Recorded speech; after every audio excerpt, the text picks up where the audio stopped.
enjoy driving this car. Oh my goodness. Yeah.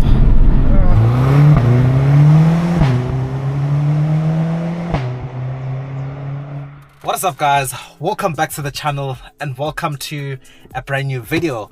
So today you join me inside the Mercedes AMG A45s and we're going to do a review on it. Now big thanks to the owner for bringing the car out here for me to film or to review for you guys. And yeah, his Instagram will be on screen right now, do check him out. So yeah, let's explore the A45s and I really do hope you guys enjoy this one. Let's get into it. As I woke up one morning, just thinking about this night.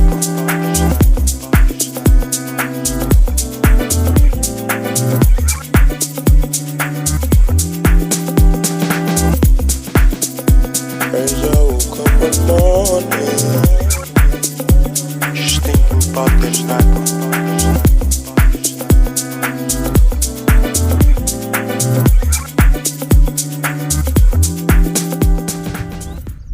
So, Mercedes AMG A45s. As usual, let's start with the exterior. And right off the bat, this thing looks extremely aggressive. I think for me personally, this is the meanest looking hot hatch out there right now. I think it mainly has to do with how narrow the headlights is, the Panamericana AMG grille, and yeah, so up front you can see the front bumpers are extremely aggressive. You have these huge openings for the intercoolers and stuff, and this one's spec'd with the AMG aero kit.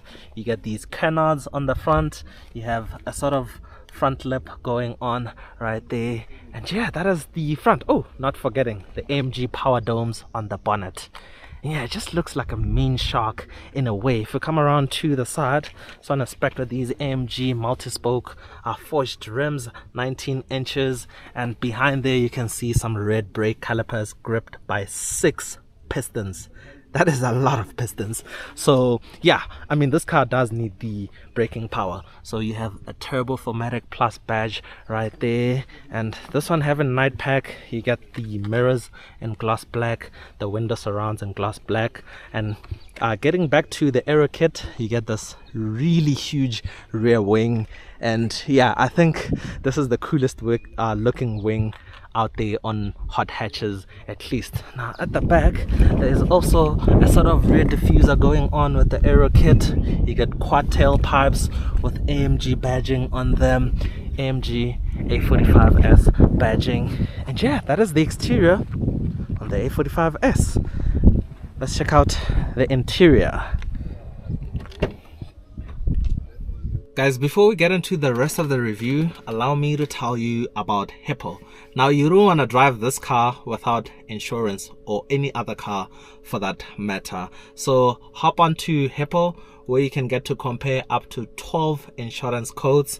So it's actually quite simple. When you have the website open, that is hippo.co.za, all you do is you click on get quotes on the home menu, and it'll take you to a menu where you can fill in your details or your personal information, and then fill in the details of the vehicle that you're looking to inquire on. Then from there you get up to 12 different codes, just like that. So yeah, do hop onto the Hippo website, that is hippo.co.za, get to compare your insurance codes. And I'm always playing around here, whether I'm car shopping or I'm looking to get an idea of, let's say, a dream car I'm looking to own in future, and I want to have an idea of where I stand in terms of insurance for that particular vehicle. I just play around on Hippo. So yeah, do check out Hippo. I'll leave a link down in the description below, and I'll also pin a comment in the comment section. That is hippo.co.za.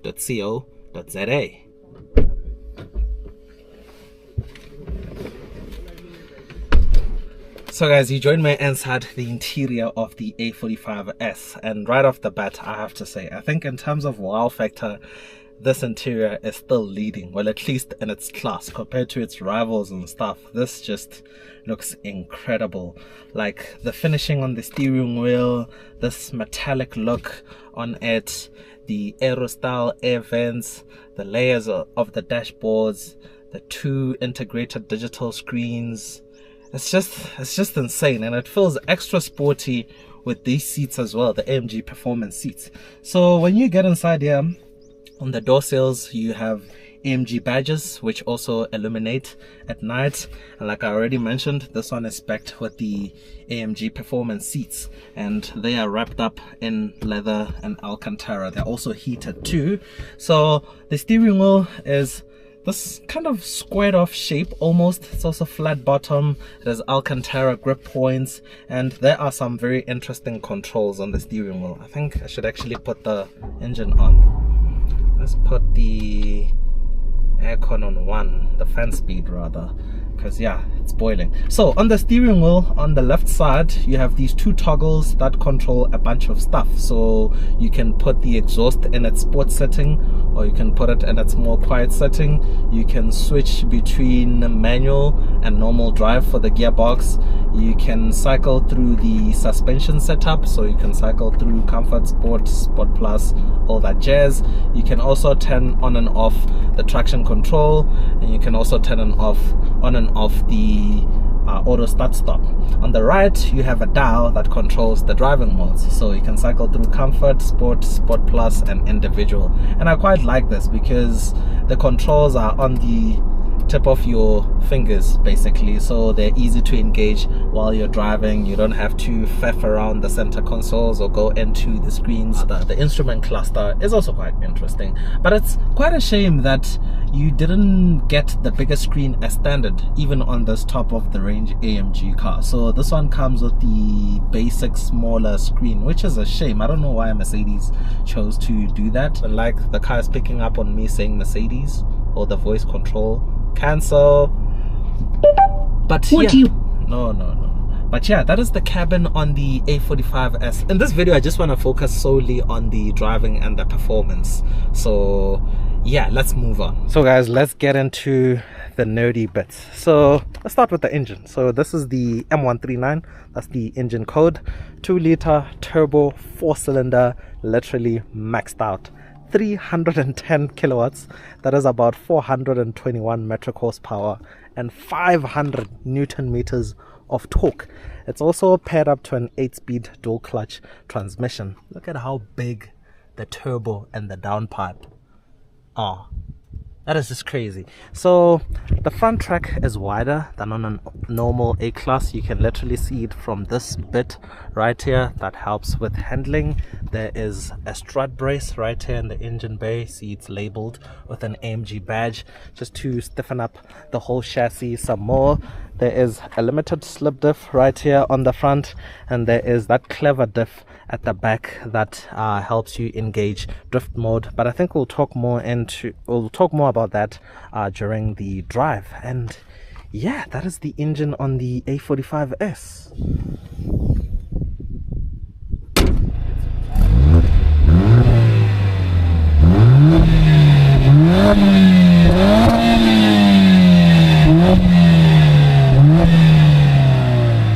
So guys, you join me inside Mercedes AMG A45s, and right off the bat, yeah man, this thing is just a lunatic. So I think before we do anything else, let's actually start with a bit of a launch control. So I'll take the car back into auto because I had it in manual. And yeah, all you need to do is have traction in its sportiest setting, have the car, well, the driving mode in its most raciest mode, that is race mode actually, and you're good to go. So let's try launch control. So race start, active.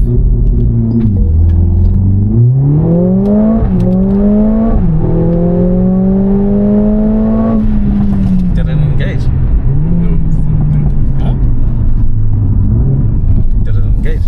Now we can talk. It didn't. Yeah, it didn't. I think you held it for too long. I held it for too long because I know normally it punches you when you do that. Okay.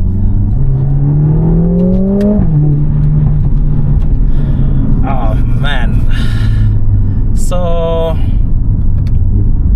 I think it's safe to call this a hyper hatch because the level of performance that you get out of it is just in a different dimension. This is so aggressive. I'm driving a manual, by the way, and literally it punches you through every single gear. The first 3 gears are very, very short, so the gear ratios, that is, and that mainly helps with making it so explosive. It helps with the acceleration and stuff. Jeez. Everything about this car is very, very aggressive. The suspension, the feel of the steering wheel, the gearbox, the power delivery. Oh my god. And it revs so fast. It's so easy to hit the rev limiter when you're in manual mode. Oh my goodness. Yo. So I tried to do a launch control earlier and I held on to the brake for too long. Let me try it again now and I'll be quick. So let's try a restart.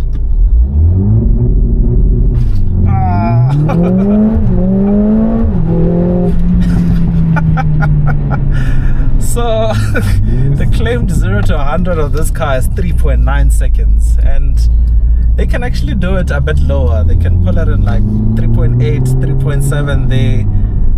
And yo, it is so aggressive off the line.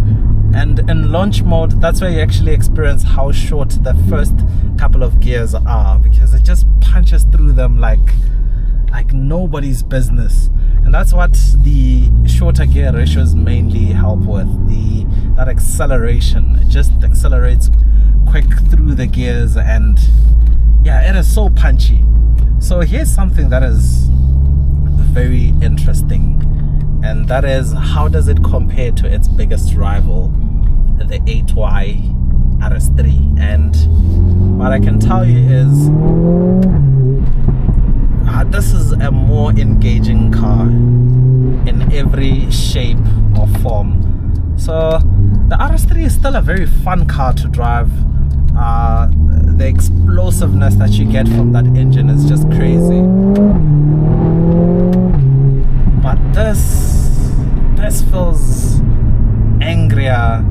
The engine revs so fast compared to that one, and it always feels so edgy to go. I wish I could compare. I wish I could compare to like an animal. I don't know, maybe this would be like a cheetah, in the sense that it is so agile, it moves around itself a lot faster, and the RS3 would maybe be a leopard, something like that,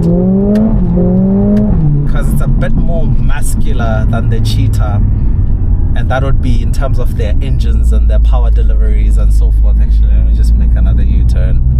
In simple terms, this feels more aggressive than the RS3 to drive. The power delivery, the way it sounds, the way it revs, the feel of the suspension, whereas the RS3 still manages to be a good cruiser. Even when it comes to daily driving, I think the RS3 overall is just more supple and more comfortable in so many cases. But this is a more fun car to drive, simply put. So let's talk about the diff at the back. So I think like the first car, I don't want to say the first car, but one of the early Hothatches to have this drift mode thing, I think was the Ford Focus RS, and then yeah, everyone else started doing it.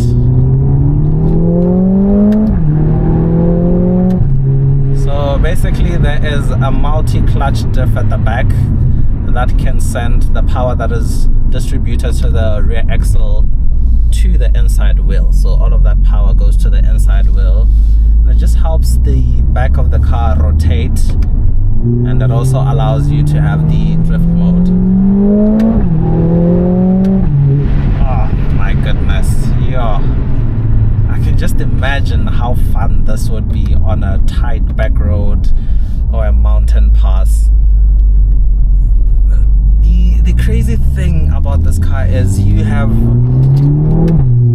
all the power in the world for like straight line performance, drag racing, all that, and you still have amazing handling and suspension setup for tackling a tight, twisty road. It's just, man, it is just insane. And I think I can safely say, I'm not even being biased, to drive and overall fun, enthusiasm, this feels more exciting than the RS3. RS3 is still an amazing car, but, and also the throttle response, yes, as soon as you put your foot down, it just, whatever they did with this engine is just, yeah, it's just crazy.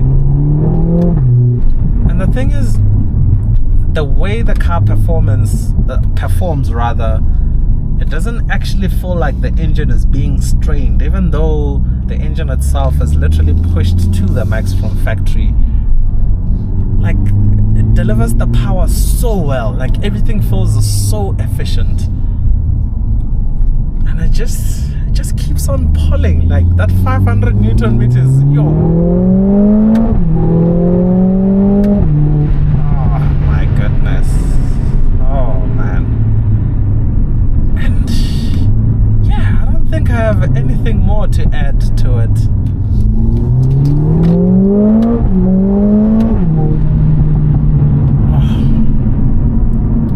It doesn't necessarily have the best soundtrack, that is exhaust, but the way it's so revving and the hot tube setup that you have, like some of the sound is enhanced through the cabin, but it is very, very accurate.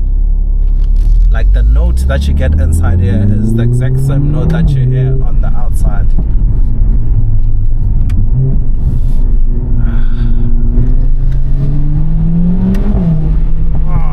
The induction noise that you get out of it with the window roll down is just insane. Because I also saw in the engine bay, the airbox is literally so big. Just listen to this. Jeez, man. Yes, it literally breathes fire. The whooshies that are coming out from the front, they are just insane. So I think now we'll do one last pull up the road, and yeah, we'll call it a day for this review. Otherwise we'll be here forever, because I'm just enjoying driving this car. Oh my goodness. Yeah.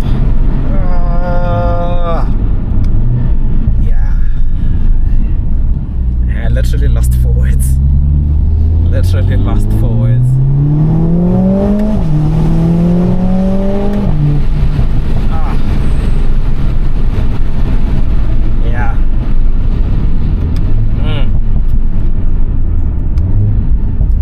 This is a force to be reckoned with.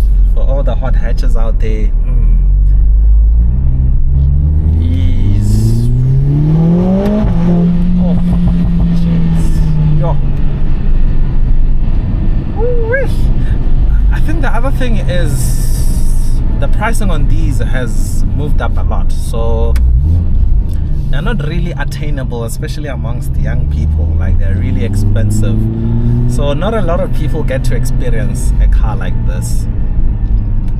But when you do, I think you'll really appreciate how much of a machine this thing actually is. And the other thing is, I can just talk on forever about this car.